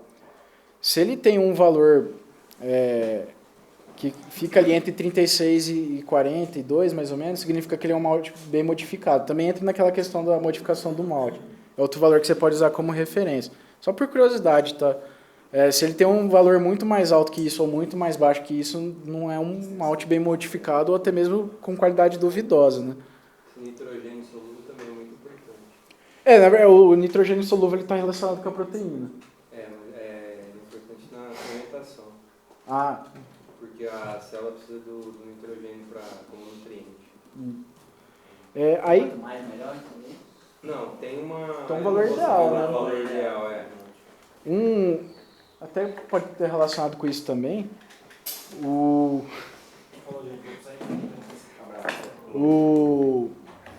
Esses valores que você vê de malte base é muito comum estar nessa casa dos 10%. Por quê? Eles modificam o malte a ponto de ter esse valor exato, assim, sempre nessa faixa. Porque ele é um valor ideal para ter retenção de espuma, não dá tio haze na breja com facilidade. Tio haze quando a cerveja fica turva em baixa temperatura, né? Às vezes você pode tomar uma cerveja que está cristalina quente. Você gelou ela fica turva. Porque ela tem muita proteína coagulada em suspensão ali, né? Quando é baixa temperatura, a proteína coagula e aparece. Aí fica turva. Então esses valores é ideal para chegar...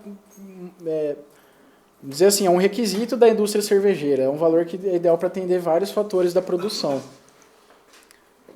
Aqui tem o pH do mosto, usando só esse malte, né? Enfim. O que importa pra gente, então, aqui é o poder diastático, se tiver, né, poder diastático, e esse IOD, que é o principal que vai ser usado para calcular a gravidade na montagem da receita.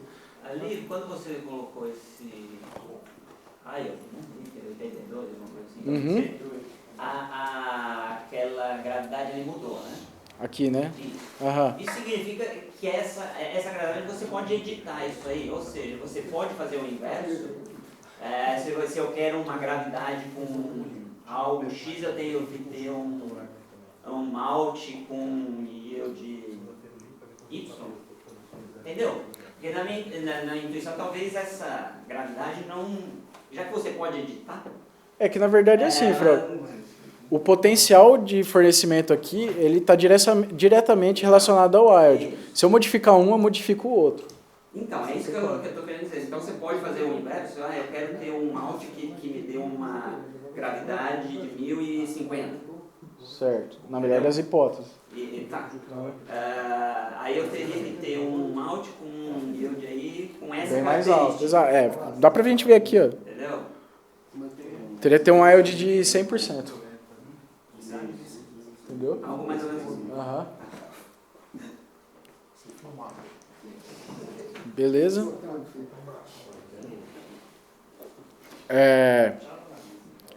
Bom, isso aqui é para criar o malte então, né? Tem aqui as outras opções de cor, né?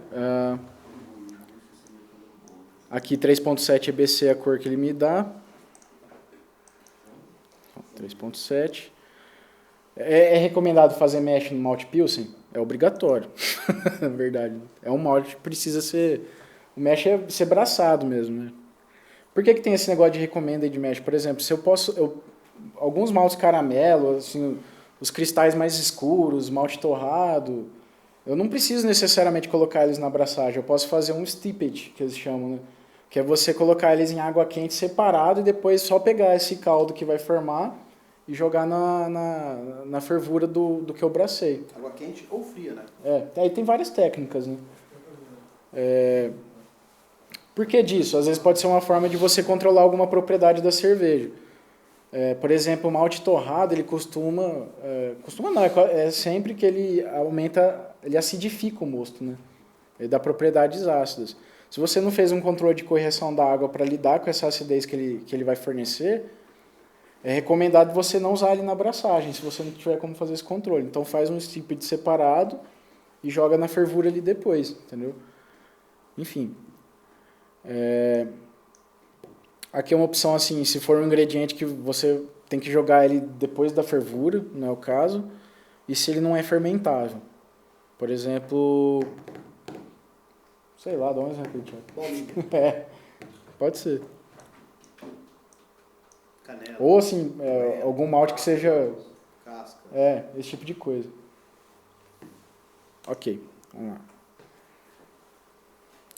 Aí tem a segunda forma de colocar os ingredientes, que é muito mais fácil enfim, que é a gente ou usar um fornecimento externo. Por exemplo, o Lamas vende os maltes Multons, né? Lá no blog deles tem os maltes para você baixar o perfil deles pro Beer Smith. Não todos, alguns. É os que eles vendem, na verdade. Chocolate Light não tem, por exemplo. Não tem? E aí outra forma é instalando um add-on. Aqui é a lista de add-ons que eu tenho instalado, no caso eu não tenho nenhum, e aqui é para mim adicionar. Esses add-ons é tudo que o criador do software mesmo coloca para agregar o programa depois, coisas interessantes que ele acha. Por exemplo, se é o BJCP 2015, ele já colocou lá para você baixar. Inclusive eu já vou instalar aqui também, para a gente mandar. Oi? Dá certo com o pirata? Dá, pior que eu acho que dá. É pirata, trial. Trial infinito. Aí alguns grãos aqui, por exemplo. Esse add-on é uma coisa que está online aí. Isso, está online. Não está no programa, está online. Está online. Uhum. Ele busca e você vai... Isso, ele dá uma lista, na verdade, de coisas que tem disponível para você instalar. Aí aqui, no caso, eu vou organizar por tipo, aí vamos aqui em Grains. Olha só, tem, por exemplo, os maltes da Bries, que é a maltearia americana lá, tem alguns fornecedores que vendem. Maltes da Cargill, por exemplo, a WE vende o Cargill Pilsen, com certeza ele vai estar aqui no meio. Os maltes da Castle, tem até em português aqui já, ó. Vou instalar ele também, que é o principal malte lá que a WE vende, né? Maltes da Crisp, que é vendido pela Agrária, se eu não me engano. Crisp vende Agrária também? Ela virou representante da Crisp no Brasil. E aí, uma vez que você baixa esses maltes que você quer, ele vai aparecer naquela lista principal. Exatamente. Deixa eu ver se tem algum outro aqui importante. Weirman, né? Importantíssimo. Já instalo ele também. Multons não tem. Eu acho que o Multonsão. No celular não dá pra fazer isso. Essa instalação externa não. Não, né? Depois eu vou explicar certinho faz no celular. Na verdade, isso é um dos calcanhares de Aquiles do celular, por isso que eu não gosto muito da versão mobile. Aí tem receitas aqui também, perfil de panela, enfim. Mas o mais importante ali mesmo são os grãos, né? E o leveduras, hein? Oi? Leveduras também. Ó, tem até aquela levedura Dr. Ish, né? Brasileira, né? Os caras produzem. Concorrente da Bio 4. Ish Update 2013. Bom, fermento, banco de dados é sempre bom atualizar, né? Tem da Mangrove, eu acho que não. A Mangrove vai ter para baixar no Lamas também. Lamas tem. Apesar que, se o programa tiver atualizadinho, é capaz deles terem colocado já. E dessa lista aí, você consegue ocultar alguma coisa ou não? Você pode excluir. Ocultar, não. Eu acho que ocultar, não. Você pode pesquisar aqui pelo filtro, né? Por exemplo, Weiermann. Opa. Eu falo pra não ficar muito cheio, assim. Realmente ocultar não tem. Só excluindo mesmo. Do Lamas é um executável? Você bate ele e executa? Não, é um arquivo exportado do Beersmith. Quer ver? Vamos puxar ele aqui.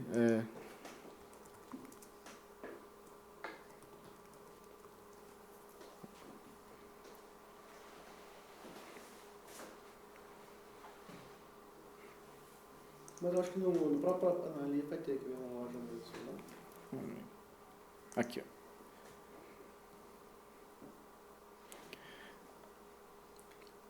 Multimutons. É importante clicar com o direito de salvar link como, porque ele é um arquivo XML no fundo, esse arquivo do Beersmith. Se eu clicar para abrir aqui, ele vai abrir isso, ó. É fácil de entender. Beleza. Aqui é o Cargill. Aí como que a gente vai fazer para abrir esse arquivo que a gente baixa? É só ver aqui na área de trabalho.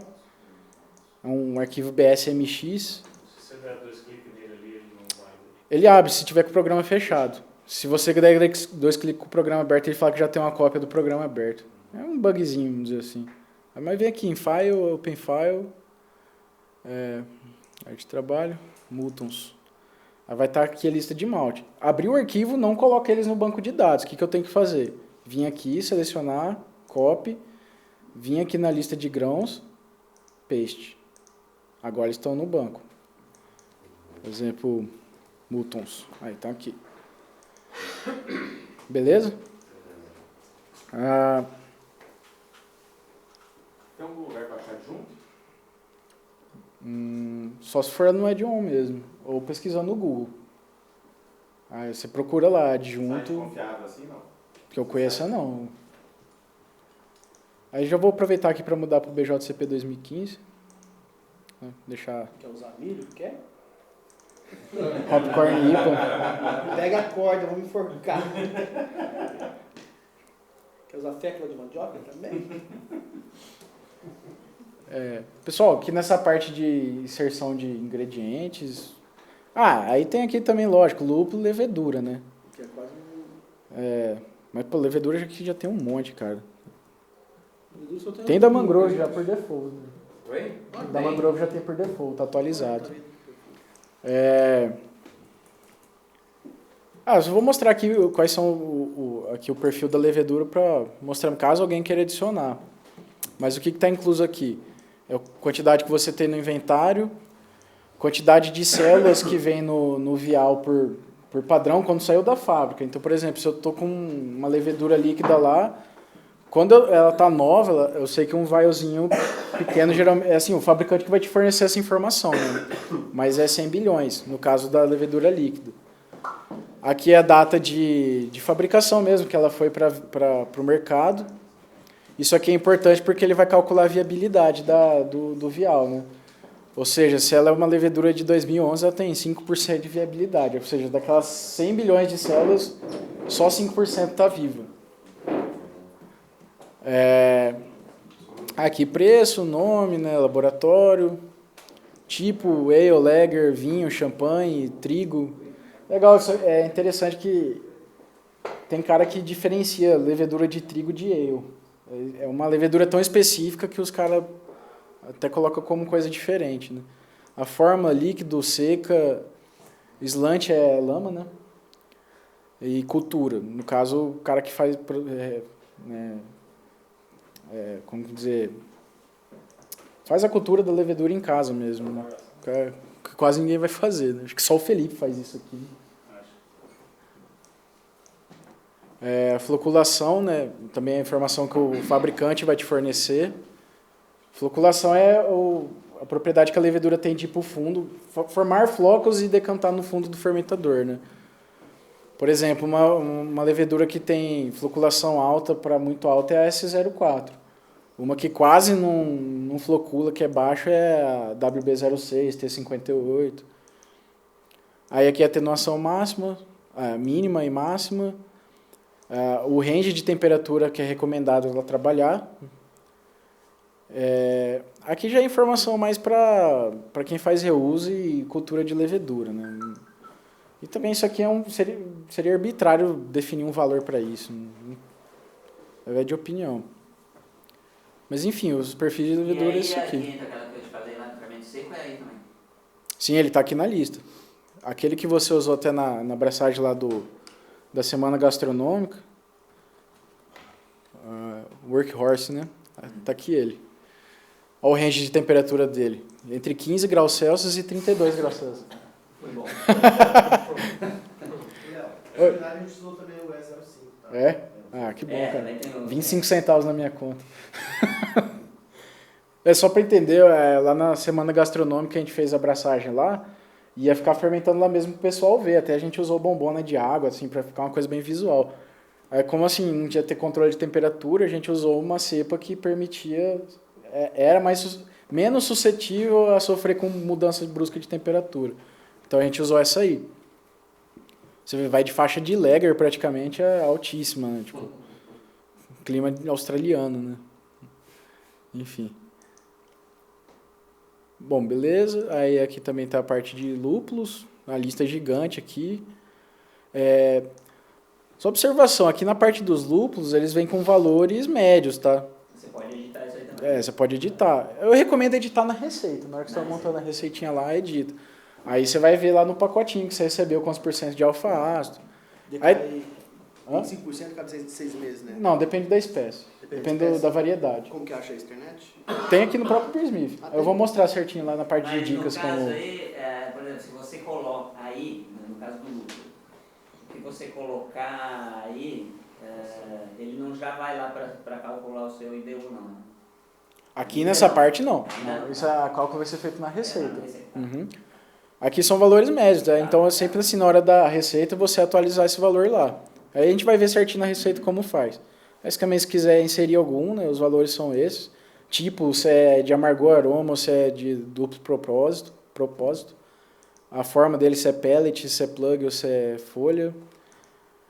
Porcentagem de alfa-ácido, porcentagem de beta-ácido. Aqui é o que você estava falando, Thiago, a perca que ele tem.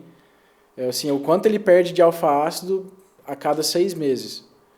Cada variedade tem um número. Tem lúpulos que são muito resistentes a guarda e tem uns que rapidão perde. Assim.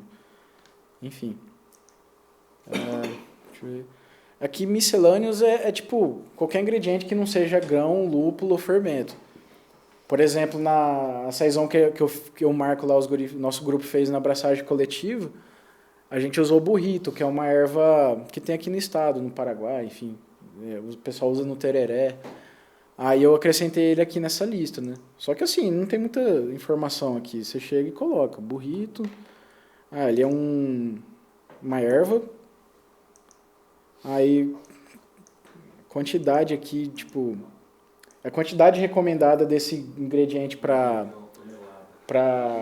20 litros. Por exemplo, casca de laranja vai estar nessa lista, semente de coentro vai estar nessa lista, né? Entendeu? Aí, beleza, é só configurar aqui. Eu recomendo, sei lá, 10 miligramas para 20 litros. E é só. Aí eu uso ela na fervura, o recomendado é usar ela na fervura, na abraçagem, na fermentação primária, na fermentação secundária ou no engarrafamento, no invase, entendeu? É isso. Aqui não tem nenhum valor que vai influenciar na receita, em gravidade, essas coisas, né? É só mais para deixar registrado mesmo. é aqui perfil de água, né? Por exemplo, se a gente for pegar uma água que sai da nossa torneira e mandar fazer uma análise, a gente consegue cadastrar ela aqui. Mas deve ter uma média da água dos Guarirópolis. Tem uma análise deles, mas é bem sem vergonha. Ela dá dureza, só que a dureza... Entendeu? Dureza pode ser a soma de tudo isso, ou pode ser a soma de algum desses itens. Geralmente a dureza, quando o cara fala assim, dureza em coisa de água, é a soma do magnésio com o bicarbonato. Agora, por exemplo, tem 500 de dureza. O quanto disso é bicarbonato e o quanto é magnésio? Eu dou um separado análise. Se alguém conhecer alguma empresa, aqueles laboratórios que fazem análise de Campo Grande, eles liberam pra gente, né? Sanágua eles fazem pra... Então, recentemente eu fui atrás de fazer esses testes, porque eu tô começando a estudar bastante esse negócio de água, né? Aí eu tô querendo, tipo, pra cada receita mudar o perfil da água. Só que, cara, é caríssimo o teste. Uma cobrou 450 pra fazer essa análise mineral. Não, que eu digo, eles devem ter lá. Mas isso tá certo de fazer. 450, se juntar com a pessoa só é pesado. Ó, serve, eles fazem, só se juntam. Só que tem um detalhe também. Essa análise não é 100% confiável porque... Flutua. Exatamente. A água que vem por abastecimento depende de como ela chega na estação de abastecimento. Se ela chegar muito zoada, o cara pode fazer uma mistura cabulosa lá para tratar. Entendeu? Aí, o ideal, assim, se fosse uma água de poço, aí beleza, você sabe que vai estar quase sempre, manter um padrão bem, né? Mas, enfim. Bom, pessoal, essa foi o fim da primeira parte, né, que é a inserção desses ingredientes, perfis.